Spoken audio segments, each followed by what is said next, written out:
DBM, itinaguyod ang serbisyong bayan at matatag na ugnayan sa buong mundo.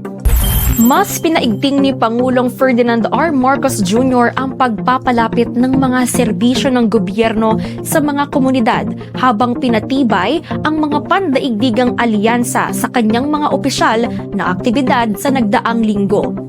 Ayon sa ulat, binigyang diin ng Pangulo ang pagpapaunlad sa pabahay sa pamamagitan ng pamamahagi ng mga sertipiko ng lupa sa Lucena City, agrikultura sa pamamagitan ng pagbisita sa Pampanga Food Security Complex at kalusugan sa pamamagitan ng paglulunsad ng Jose B. Lingad Children's Medical Center at pamamahagi ng mga patient transport vehicle. Personal ding binisita at pinarangalan ng Pangulo ang mga sugatang tauhan ng Philippine Navy na nasaktan sa nagdaang insidente sa West Philippine Sea kung saan iginawad sa kanila ang Order of Lapu-Lapu at karagdagang tulong pinansyal.